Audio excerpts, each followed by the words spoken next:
안녕하세요. 프랭크씨입니다. 여러분의 구독과 좋아요는 큰 힘이 됩니다. 28일 일본에서 나이키 광고가 공개되었습니다. 엄청난 반발과 화제가 되면서 며칠째 시끄럽습니다. 이런 와중에 댓글과 특집 기사들이 쏟아지고 있습니다. 아주 복잡한 심경이 드러나고 있습니다. 정확한 분석이 실린 기사부터 애써 무시하는 글까지 정리해봤습니다. 나이키 광고는 3명의 축구 선수의 실제 경험담을 바탕으로 일상의 고뇌와 갈등을 주제로 만든 스토리입니다. 등장인물은 흑인 혼혈 학생과 일본인 학생, 그리고 실제 효고현 아마가사키 시에 있는 제일 조총련 학교에 다니는 학생입니다. 광고에서는 조총련 학생이 스마트폰으로 현대의 자이니치 문제를 고찰한다 라는 제목의 연재 칼럼을 읽는 장면이 등장합니다. 그리고 유니폼의 이름에 킴이라고 테이핑을 해놓은 뒷모습을 비추면서 강하게 도전하는 자아를 보여줍니다. 논란이 되고 있는 것은 나이키가 선수의 실제 경험에 근거한 스토리이다 라는 설명입니다. 일본에서 실제 이런 문제와 아픔이 있다 라는 직접적인 지적이 일본인들을 더욱더 당황하게 하고 분노하게 하는 것입니다. 또 이런 논란이 일본인들이 싫어요와 댓글로 분노하면서 이상한 대결로 변질되고 있다는 것입니다. 공개를 한 후에는 긍정적인 코멘트와 좋아요가 훨씬 많았는데 29일 20시를 기준으로 싫어요와 악성 댓글들이 갑자기 쏟아졌다는 것입니다. 유튜브에 공개된 나이키의 광고는 오늘 현재 시간으로 999만 명이 시청했고 좋아요 6만 7천 개이고 싫어요 4만 6천 개일 정도로 일본인들의 조직적인 반발이 더 강해지고 있습니다. 또 페이스북 등 SNS에 게재된 광고는 3천만 명 이상이 시청하고 몇만 건의 악성 댓글이 붙고 있습니다. 당장 트위터에는 일본인들의 조직적인 반발이 따랐습니다. 이 영상에서 호소하고 있는 것은 일본은 외국인을 차별하는 나라이다 라는 것이다. 나는 절대로 나이키를 사지 않는다. 해외에서 일본은 이렇게 살고 있구나 생각하게 하는 광고가 논란이 되고 있다. 나이키는 까불지 말아라. 조총련하고 협조해서 만든 것이다. 일본인을 까는 나이키는 일본에서 장사할 수 없다. 일본인은 눈을 떠라. 나는 나이키를 더 이상 구입하지 않는다. 지금 있는 것도 전부 버린다. 일본 언론에서는 마냥 비난만 하지 않고 나름대로 나이키의 입장과 평가를 하고 있습니다. 나이키의 보도 자료와 인터뷰를 통해 이번 광고의 의미를 전달하기도 합니다. 나이키는 소수의 목소리에 귀를 기울이고 지원하고 있다. 이 광고의 목적은 청소년이 자신이 바라는 변화를 만들어 자신의 미래를 찾아가는 수단으로 스포츠를 즐기는 것이다. 나이키는 모든 사람들에게 존중과 공정한 대우를 호소하고 있다 라고 설명했습니다. 이렇게 의미를 전달하는 기사들이 쏟아지고 있지만 댓글들은 나이키에 대한 비난 일색입니다. 나이키, 일본은 한국에서 반일이라는 이름으로 힘든 시간을 보내고 있다. 그것을 광고에서 해라. 스포츠 용품 회사가 사회 문제를 왜 다루나 나는 실망했다. 정치적 메시지와 스포츠는 별개이다. 나이키 불매운동을 지지한다. 흑인 문제가 있는 미국에서는 이런 광고를 만들지도 못하는 나이키이다. 조용히 불매한다. 이번 광고가 화제가 되면서 다시 떠오르는 것이 콜 캐퍼닉의 나이키 광고입니다. 인종차별에 대한 항의 문제로 이미 퇴출당해 선수 생활을 하고 있지 않는 콜 캐퍼닉을 2년 만에 갑자기 광고 모델로 등장시켜서 이 문제를 다룬 것입니다. 백인들의 큰 반발을 불러왔고 엄청난 논쟁이 되었죠. 그런데 2018년 콜 캐퍼닉의 광고 때에도 엄청난 미디어 노출 효과로 매출액을 금전적으로 큰 효과를 얻은 나이키라는 거죠. 그 당시의 주가는 최고치인 86달러를 찍었고 매출액도 전년 동기 대비 10% 증가한 99억 5천만 달러의 성장을 이루었다는 것입니다. 결국 나이키는 이번 광고로 더 많은 돈을 벌게 될 것이고 이것은 나이키의 철저한 영업 전략이다 라고 분석했습니다. 이 일에는 영국 BBC가 일본에서 나이키의 광고가 화제가 되고 있다 라는 기사에서 일본인들은 외부에서 자신들을 지적하는 것을 불쾌하게 생각한다 라고 말했습니다. 일본인들은 이번 나이키의 광고에 대해 지적을 받는다 라고 생각하면서 나이키에 대한 불매운동에 나서고 있다고 보도했습니다. 그러나 결론은 그래도 나이키는 매출이 오를 것이다. 이 광고를 싫어하는 일본인들도 나이키를 구입할 것이기 때문이다 라고 빈정거리는 것으로 매듭지었습니다. 결국 아무리 흥분을 해도 일본의 문제만 부각될 뿐이라는 것입니다. 현실은 분명한데 화를 내면 낼수록 손해보는 것은 일본뿐이라는 것입니다. 이러지도 저러지도 못하는 상황이라는 거죠. 이렇게 나이키의 광고가 뜨거운 화제가 되면서 시사 주간지 슈칸 겐다이는 장문의 특집 분석 기사를 실었습니다. 왜 일본인들은 인정하지 않을까? 라는 내용으로 6가지를 분석했습니다. 특히 이번 나이키의 광고로 일본의 이 문제에 관한 많은 문제가 완전히 드러났다고 지적합니다. 현대 일본 사회에는 이 문제가 분명히 존재한다. 특히 이번 나이키 광고를 통해서 그런 행동을 하는 사람들의 존재가 확연하게 부각되었다고 덧붙였습니다. 일본은 다양한 뿌리를 가진 사람들의 미래를 빼앗고 있다. 일본은 선수 개인을 차별하면서 소수 민족의 미래를 훼손하려고 하는 목적이 있다고 지적합니다. 나이키 광고는 이 문제를 부인하는 사람들에게 충격을 주고 있다. 일본의 불평등과 불공정한 태도가 노골적으로 드러난 것에 대해 불쾌해하고 있다고 비판합니다. 이 문제를 부인하는 것은 스스로 특별하다는 권한을 주장하는 것이다. 일본에서 소수에 대해 이런 것을 아무렇지 않게 하는 것은 불평등과 불공정을 아무렇지 않게 받아들이는 스스로 특별한 존재라는 의식이 있기 때문이라고 지적합니다.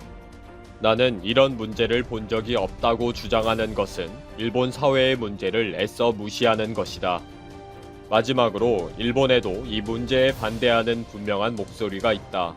일본에 분명히 이런 문제들이 일상사회에서 넘치지만 다행인 것은 반대를 하고 있는 목소리가 분명히 있다는 것을 희망적으로 보고 있습니다.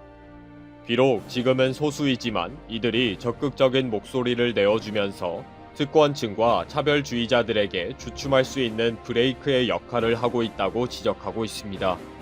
그래서 이번 나이키의 광고는 일본 사회에서 상당히 의미가 있는 특별한 광고이다 라고 결론을 내리고 있습니다. 차라리 슈칸 겐다이의 이런 분석은 현실적인 대응일 것입니다. 부인할 수 없는 일본의 모습을 인정하는 것이 더 쉽고 바른 길이라는 거죠. 나이키의 광고는 전 세계적으로 히트를 치고 있는 상황에서 이러지도 저러지도 못하는 일본입니다. 삼성중공업이 3조 원에 가까운 대형 수주 계약을 따냈다. 23일 삼성중공업은 유럽 지역 선주와 총 25억 달러 규모의 선박 블록 기자재 공급 계약을 체결했다고 공시했다. 이번 계약은 삼성중공업이 창사 후 체결한 단일 선박 계약으로는 최대 규모다. 계약 기간은 2025년 12월까지다. 삼성중공업 측은 중형 자동차 10만 대에 해당하는 금액이라면서 자동차를 일렬로 늘어났을 때 서울에서 부산까지 거리를 넘어선다고 규모에 대해 설명했다. 삼성중공업은 구체적 계약 내용은 밝히지 않았지만 업계의 말과 외신 등을 종합하면 이번 수주는 러시아가 추진하는 대규모 LNG 개발 사업인 아틱 LNG2 프로젝트와 관련됐을 가능성이 높다. 아틱 LNG2는 러시아 시베리아 기단 반도에 있는 가스전 이름으로 러시아가 2025년까지 연간 1980만 톤의 액화 천연가스를 생산하기 위해 개발 중인 초대형 가스전 프로젝트를 일컫는다. 삼성중공업은 지난해 9월 아틱 LNG2 프로젝트에 투입될 쇠빙 LNG 운반선의 기술 파트너로 선정돼 러시아 즈베즈다 조선소와 설계 계약을 체결했다. 또 같은 해 11월 쇠빙 LNG선 5척에 대한 공동건조 계약을 체결했다. 또 삼성중공업이 올해 추가 발주 예정이었던 쇠빙 LNG선 10척의 수주가 유력했던 것을 고려하면 이번 계약은 이와 관련될 가능성이 높다고 업계 관계자는 전했다. 쇠빙 LNG선은 얼음을 깨면서 운항하는 가스 운반선으로 선가가 일반 LNG선보다 1.5배 비싼 3억 달러에 육박한다. 삼성중공업은 이번 계약으로 총 38억 달러의 누계 실적을 기록하며 올해 수주 목표 달성률을 45%까지 끌어올렸다. 이러한 소식에 이날 삼성중공업과 삼성중공업의 주가가 급등했다. 삼성중공업은 전날보다 940원 상승한 6,930원에 거래를 마쳤고, 삼성중공업 우선주인 삼성중공업도 가격 제한폭까지 올라 39만 2,500원에 마감했다. 남북 정상회담 이후 한반도 평화 분위기가 조성되면서 남북 경제 협력과 문재인 정부가 내세운 신북방 정책에 대한 기대가 높아지고 있다. 특히 해운업계에서는 아시아에서 유럽까지 가는데 걸리는 시간을 10일 단축할 수 있는 북극 항로에 대한 관심이 커졌다. 북극 항로는 태평양에서 대서양까지 러시아 북쪽 해안을 따라가는 항로다. 지구온난화로 인해 북극 해빙이 발생하면서 생긴 뱃길이다. 1년 중 7월에서 10월까지 4개월 동안만 경제적 운항이 가능하지만 2030년이 되면 빙하가 녹아서 연중 일반 항해가 가능할 것이란 전망도 나온다. 해운업계에서는 유럽과의 교역 거리를 30% 이상 줄일 수 있기 때문에 북극 항로를 이용 가치가 높은 항로로 보고 있다. 부산에서 네덜란드 로테르담까지 갈 때 지금처럼 수에즈 운하를 통과해가면 거리가 21,000km지만 북극 항로는 12,700km다. 운항 시간으로 따지면 45일 걸리는 거리를 35일 만에 갈 수 있다. 운항 거리와 시간이 줄어들수록 연료비 등 선박 운항 비용이 줄어든다.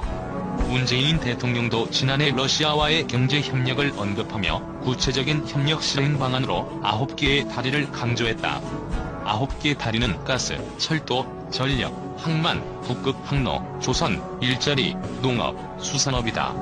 그 중에서도 북극 항로가 가장 주목받는 사업으로 꼽힌다. 북극 항로를 이용하려면 러시아 영해를 지나야 하기 때문에 국가 간 협력이 필요하다.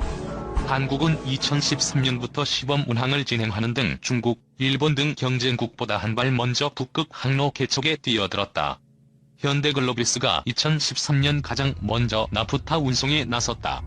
이후 CJ 대한통운이 해상하역 설비, SLK 국보가 석유화학 플랜트 설비, 해노션이 야말 LNG 플랜트 설비 운송을 진행했다.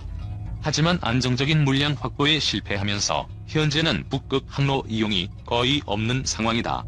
북극 항로를 항해하려면 얼음을 깰 수 있는 쇠빙선이 길을 터주거나 선체 강도가 높은 내빙 선박이 필요한데 쇠빙선 이용료나 선박 건조비가 비싸기 때문이다.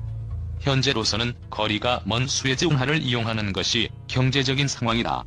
2011년 기준으로 수에즈 운하를 이용할 경우 1TU당 운송비용은 1,243달러지만 북극 항로를 이용할 경우 1TU당 운송비용은 1,558달러로 25% 높다.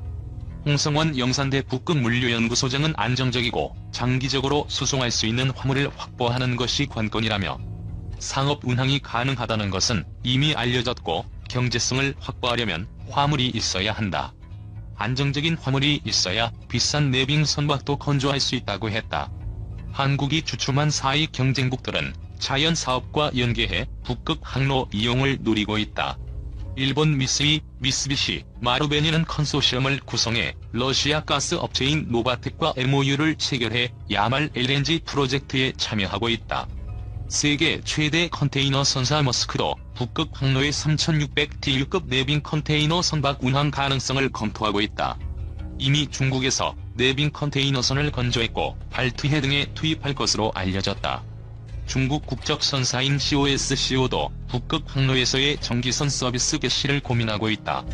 해운업계 관계자는 북극 항로가 앞으로 많이 개발될 것이고 이용 가치가 있다는 것도 알고 있지만 당장 노선을 만들 정도로 급하게 서두를 문제는 아니다라며 장기적으로 검토해야 할 과제라고 했다. 홍 소장은 한국은 중국, 일본과 달리 러시아와의 군사적, 정치적 이해관계가 없기 때문에 협력이 용이하다라며 산업통상자원부, 해양수산부뿐 아니라 북극 항로와 관련된 모든 이해관계자인 화주, 선사, 조선, 항만 등이 힘을 합쳐 개척해야 한다고 말했다.